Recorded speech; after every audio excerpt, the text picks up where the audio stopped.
Nicolas, nous sommes confrontés aujourd'hui à une problématique qui est quasiment générationnelle. De plus en plus de chefs d'entreprise touchés par l'âge envisagent d'arrêter leurs activités, ce qui implique pour eux une cession de leur entreprise.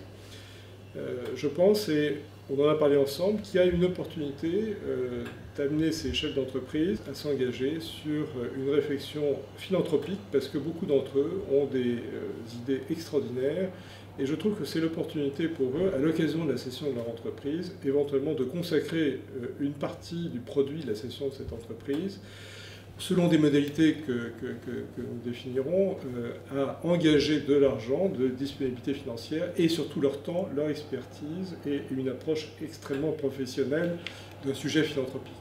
Qu'est-ce que tu en penses ?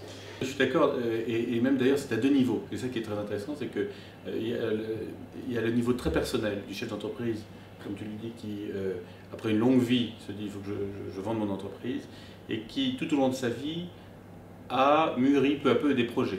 Très souvent, ce sont des personnes qui ont une vie de labeur extrêmement importante et qui ont un projet au fond d'eux-mêmes. Donc c'est vrai que c'est d'abord pour nous un projet très personnel. Et ensuite, ce qui est intéressant, c'est qu'on s'aperçoit qu'aujourd'hui, le monde de la philanthropie est en train d'évoluer énormément et d'offrir de vraies réponses pour leur permettre, une fois que leur vie d'entrepreneur propre sera terminée, de pouvoir prendre en charge une autre entreprise, donc de mener une autre affaire, une autre aventure, grâce à la philanthropie et grâce essentiellement au fonds de dotation. Et puis surtout, une autre chose qui est intéressante, et ça personne ne s'y trompe, on a une fiscalité tout à fait extraordinaire pour le chef d'entreprise.